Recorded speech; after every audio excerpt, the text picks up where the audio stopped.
Gênesis 2,16. E o Senhor Deus lhe deu esta ordem: de toda árvore do jardim comerás livremente. Verso 17. Mas da árvore do conhecimento do bem e do mal não comerás. Aí Deus explica: porque no dia em que dela comeres, certamente morrerás. Aí, no capítulo seguinte, a serpente foi lá, tentou a mulher, né? A serpente, que é representação de Satanás, foi lá e convenceu a mulher de que Deus estava errado. E ela foi acreditar na serpente, deixou de obedecer a Deus, se rebelou, quis viver sozinha, sem precisar de Deus. Diz assim: vendo a mulher que a árvore era boa para se comer, agradável aos olhos, e árvore desejável para dar entendimento, tomou-lhe do fruto e comeu, e deu também ao marido, e ele comeu. Foi o que aconteceu com ele? A promessa de morte veio sobre ele. Deus não é homem para que minta, nem filho de homem para que se arrependa. O homem morreu, toda a raça humana herdou a morte espiritual de Adão. Então, logo o filho dele, teve os filhos, né? Teve Abel, teve Caim. Depois que Caim matou o irmão Abel, nasceu Sete, nasceram filhos e filhas, enfim. Gênesis 4:8. Disse Caim a Abel, seu irmão: vamos ao campo. Estando eles no campo, sucedeu que se levantou Caim contra Abel, seu irmão, e o matou. Então, o primeiro assassinato veio logo depois da queda de Adão. O primeiro homem pecou, e esse pecado passou para toda a raça humana. Chegou até nós e vai continuar, até que Cristo chegue nas nossas vidas. Então, irmãos, essa é a degradação da natureza humana. Foi muito rápida, né? Então, com o tempo, o nível da maldade humana tem crescido de forma assustadora. Nós temos visto o que tem acontecido. Eu não sou de estar ouvindo noticiário, mas as notícias chegam assim, sem a gente procurar. O rapaz que, da Embira, não foi? Foi para Salvador, lá faleceu, assassinado. Semana passada aqui, um assassinato. Enfim, muitos assassinatos. Um rapaz em Salvador, no domingo, ele alugava som para paredões. Lá pegaram o celular dele, não sei o que viram lá do celular, mataram ele. Deram não sei quantos tiros no rosto, matou o rapaz de 25 anos. Enfim, todo dia, toda hora, se a gente ligar o noticiário, a gente vai se empanturrar de notícia de assassinato, de morte, de violência. Terrivelmente. Bom é a gente só ficar sabendo por acaso, não ficar catando, porque nós não vamos saber de todos. Agora mesmo estão matando alguém, exatamente agora estão matando quantas pessoas? Porque é por minuto. Da hora que nós chegamos aqui até agora, quantas pessoas morreram assassinadas ao redor do mundo? Milhares, milhões, não sabe essa estatística. Então, meus irmãos, a história, né, a gente pode encontrar exemplos macabros de desvalorização da vida humana. Deus ama a vida humana, o diabo odeia a vida humana.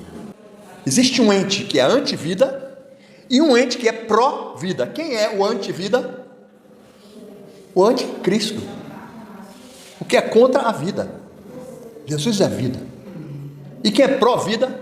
Deus. Jesus é a vida, ele é pró-vida. Então é uma luta contra a outra. E nós estamos aqui, cristãos, seguidores de Cristo, pró-vida. Quantos aqui estão pró-vida? Tem alguém aqui anti-vida? Não tem, né? Nós não queremos isso para as nossas vidas. Nem para as nossas famílias, nem para nossos amados. Então, meus irmãos, a coisa tem andado muito rápida, né? Um comeu do fruto proibido, na outra já o filho já estava matando o irmão, assassinando o irmão. O que é isso? Como eu falei que a lei de Deus, ela é direta, é clara. Quando ela diz não morrerás, não morrerás, não tem assim, explicação para, por que isso, por que aquilo. Não, a vida foi feita para ser preservada. Entendeu? Então, dos 10 mandamentos, esse é o primeiro, como eu disse, que não tem promessa, não tem justificativa, não tem nenhuma abordagem sobre a advertência, e é o menor, mas as consequências desse mandamento tão pequeno são infinitamente amplas, porque ofende a coisa que Deus mais valoriza, que é a vida humana. Você veja que Deus nos ama, e o diabo o quê? Nos odeia. O que é que a Bíblia diz? Que ele veio somente para uma coisa: matar, roubar e destruir. E quem veio dar vida em abundância? Jesus. Eu vim, porém, para dar vida e vida em abundância. Por que as pessoas elas desvalorizam a vida? Prestem bem atenção que isso é importante para a sua vida. Por que as pessoas desvalorizam a vida? Porque nós estamos acostumados, principalmente no Brasil, nós sofremos muito, e na Bahia pior ainda. Nós sofremos muito porque as pessoas são valorizadas pelo que elas têm e pelo que elas fazem. Deus, ele não te valoriza pelo que você tem, nem pelo que você faz. Não é o que você faz que faz com que ele dê valor a você. O valor que Deus te dá é porque você foi feito à imagem e semelhança dele. Então isso para ele é uma ofensa gravíssima quando você desvaloriza aquilo que ele desvaloriza, ou seja, a nossa vida. Então não é pelo que nós fazemos, mas é simplesmente porque o ser humano é a imagem e semelhança do Criador. Tudo fez Deus formoso no seu devido tempo. Também colocou a eternidade no coração do homem, sem que este possa descobrir as obras que Deus fez, desde o princípio até o fim. Ora, o que é que está dizendo aqui? Que dentro do coração do homem, Deus colocou lá uma centelha, sabe? Uma faísca da luz de Cristo, que é a eternidade. Deus colocou em nós a eternidade. Deus não nos fez para morrer. O pecado entrou no mundo por causa do pecado. A morte entrou no mundo por causa do pecado. A morte de Adão foi consequência do pecado dele, mas ele não foi criado para morrer. Ele foi criado à imagem e semelhança de Deus para viver eternamente. Deus colocou isso. Então, Eclesiastes ainda 7:29 diz: eis que tão somente achei que Deus fez o homem reto, perfeito, reto, para viver eternamente, mas ele se meteu em muitas astúcias.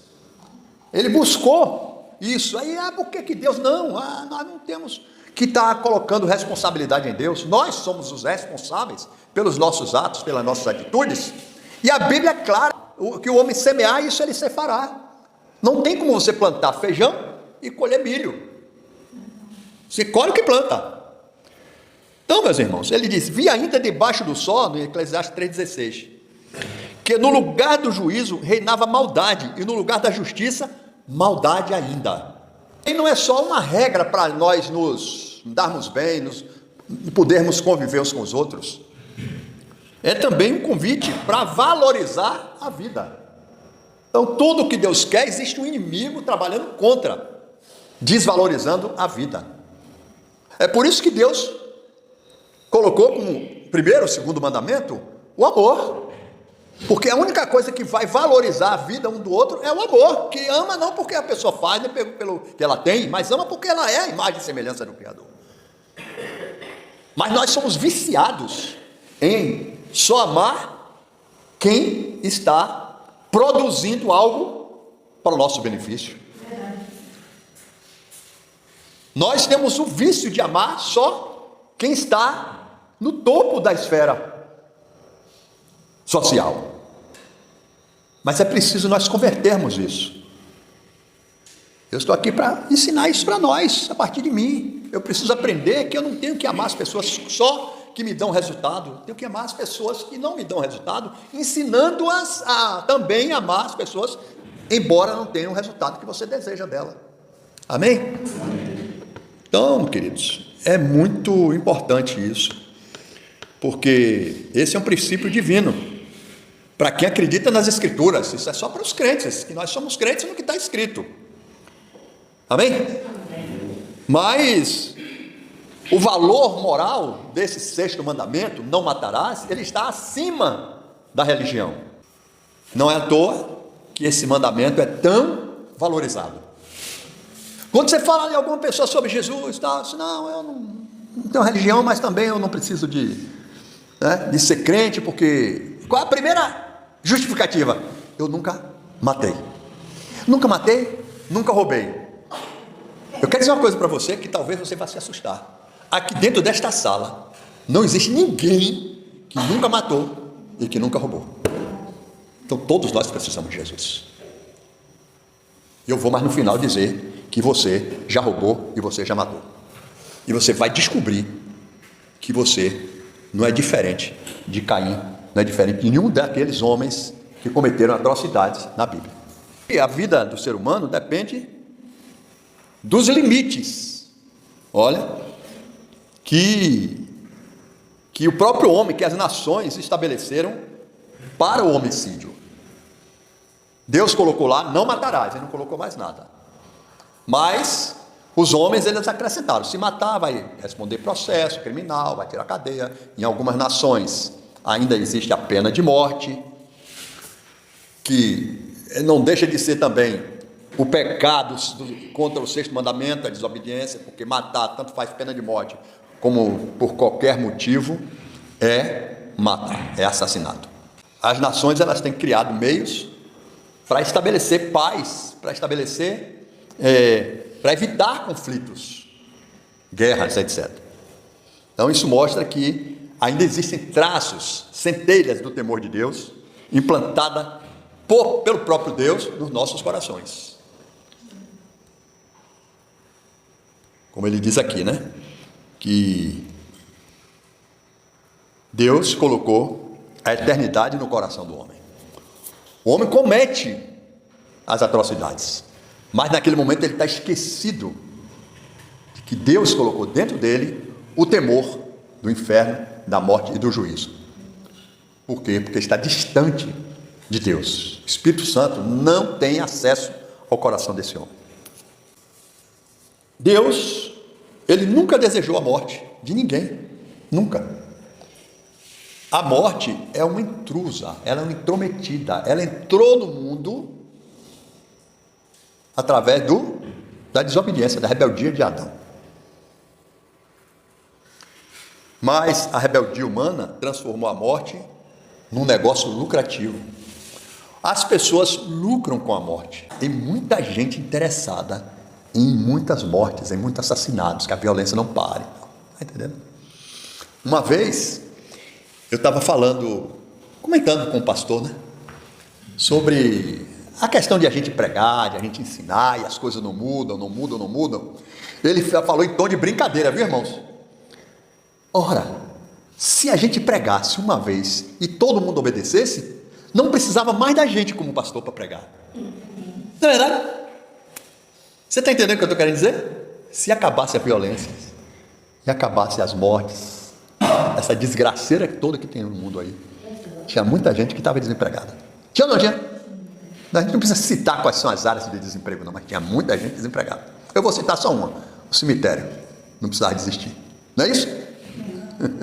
Um cemitério só resolvia o problema do estado da Bahia todo. Então, queridos, existem guerras financiadas por grandes empresas,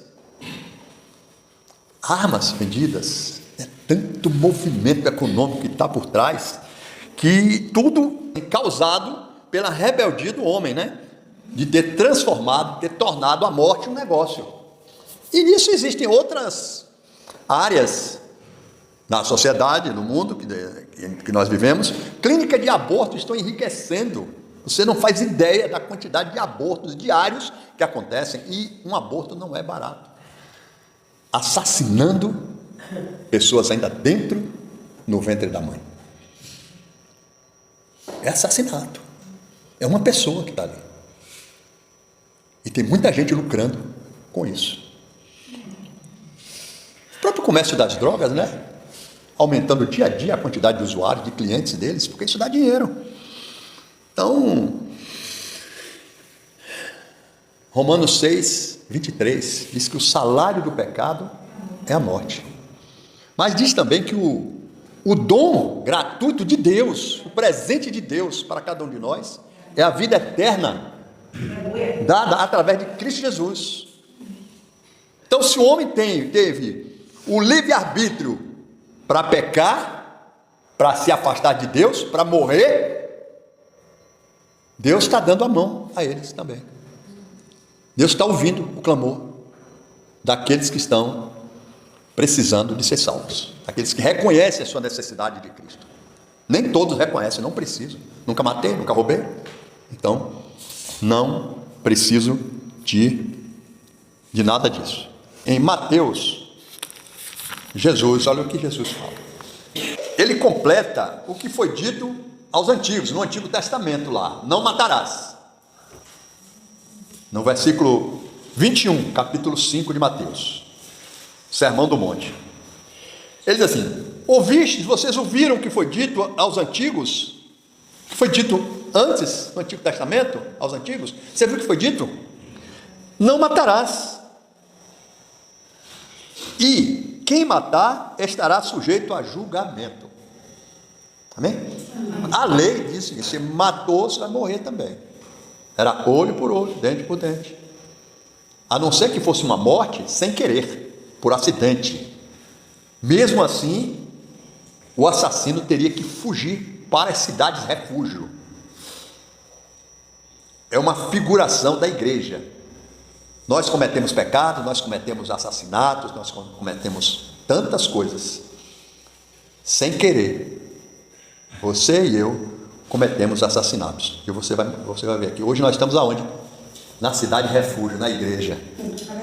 Amém? Lembra quando... Quem lembra da palavra de domingo? Alegrei-me. Vamos à casa do Senhor. Davi estava ali, ó. Davi já tinha matado. Lembra de Urias? Tinha matado Urias. Já tinha matado muita gente. E ele estava ali, pulou para dentro da casa do Senhor. Ele fala assim: pulei com 2 pés. Ele não entrou assim: vou entrar com o pé direito. Não, mas quem já fez isso aqui? Eu já fiz. Hoje eu vou entrar de pé direito na igreja. Quem já fez isso? Agora eu vou entrar de qualquer pé. Jesus é comigo. Davi, ele entrou com 2 pés, ele pulou para dentro. Ele se alegrou e pulou para dentro da casa. Por quê? Porque ele estava fugindo desse julgamento, de ser morto. Alegrei-me quando me disseram: vamos à casa do Senhor. Então aqui é lugar de refúgio. Amém. Cidade refúgio. Tem o Salmo 48, né? Grande é o Senhor e muito digno de ser louvado. Na cidade de Deus, no seu santo monte. Aqui no monte ninguém me pega. Estou seguro sobre a rocha. Cristo está comigo, eu estou nele aqui. Para me pegar, tem que pegar ele primeiro. E ninguém pega ele. Né? Então, meus irmãos, nós temos uma cidade refúgio. Ele coloca uma régua mais alta nesse pecado. Eu, porém, vos digo que todo aquele que sem motivo se irá... Quantos aqui já se iraram? Você já se aborreceu? Já mesmo? Não acredito. Estou assim chocado. Alguém aqui já se irou? Verdade. Então, aquele que se irá contra seu irmão estará sujeito a julgamento. Do mesmo jeito que está sob julgamento aquele que assassina. A régua de Jesus é alta, né? E o apóstolo João, lá na primeira carta, ele diz que todo aquele que odeia seu irmão se tornou o quê? Um assassino. Que odeia seu irmão. Confirmando isso aqui que Jesus disse. Amém? Todo aquele que se irá contra seu irmão estará sujeito a julgamento. E quem proferiu insulto, quem já insultou o irmão aqui? A seu irmão, estará sujeito a julgamento no tribunal. Lembra? A gente falou do tribunal lá de Davi. Mas fique tranquilo, porque o tribunal ao qual nós estamos sujeitos é o tribunal de Deus, Deus justo, cuja justiça ele aplicou no Filho, lá na cruz, no sangue derramado. O sangue de Jesus já nos purificou de todo o pecado. Agora, não que nós vamos andar se irando, nem insultando os irmãos, mas a gente agora tem um coração renovado, restaurado. Nós queremos agora uma outra vida. Nem se nomeia se odiar o irmão para a ponto de querer matar e assassinar, etc. Tal. Esse é o chamado do crente, esse é o chamado de todo aquele que está em Cristo e que recebeu Jesus como Senhor e Salvador da sua vida. Por isso que muitas vezes as pessoas dizem: eu nunca matei, nunca roubei, não sabendo ele que ele já matou e já roubou. Quantas vezes nós já vimos um irmão, uma pessoa chegar, comprou uma moto, comprou um carro, passou num concurso, recebeu um aumento, uma roupa bonita, roupa nova, e a gente olha assim, ó, poxa, eu que devia ter isso, né? Roubou. Desejou o que não é seu. Então nós precisamos de Cristo, porque é só nele que nós estamos livres, sem condenação nenhuma. Porque a Bíblia diz que nenhuma condenação há para quem está em Cristo Jesus, mas para quem não está em Cristo, toda condenação há. Nós temos esse privilégio. Amém, meus irmãos? Agora, qual é a nossa posição? É de julgar o mundo? Não, o mundo já está julgado, irmãos. O príncipe deste século já julgou este mundo. O meu papel e o seu papel agora, nossa alegria, eu não gosto nem desse termo obrigação, porque nós não fazemos porque é obrigação. Quem faz as coisas por obrigação é escravo. Filho faz por prazer. Eu não sei quantos têm filhos aqui ou quem é filho aqui. Não sei, quer dizer, eu sei, né? Mas vocês sabem como é. Os filhos, eles vão lavar o prato, lavar as coisas, a panela. Não é por obrigação, é por prazer, vai com alegria. Porque se ele for por obrigação, você vai ter que lavar os pratos. Ele deixou de ser filho, passou a ser um escravo. Amém? Eu não vou. É um escravo rebelde. Mas o filho faz o quê? Não, mamãe, deixa que eu lavo. Não, você está cansado, você já fez tanto, né? Amém? É assim. É assim com o nosso Pai Celestial. Nós não temos obrigação, nós temos prazer. Eu não tenho nenhuma obrigação de estar aqui, mas eu venho por prazer, porque eu venho para a casa do meu pai. Me alegrei quando me disseram. Porque esse salmo não pode ser recitado só da boca para fora. A alegria tem que ser uma alegria verdadeira. Porque a gente falou que esse salmo fala de alegria, fala de segurança, fala de gratidão, fala de justiça e de orar pela paz entre nós. Um povo assim é um povo santo, é um povo de Deus. É por isso que nós somos homens e mulheres de Deus, porque nós estamos querendo isso. Quantos querem aqui? Você não está aqui à toa.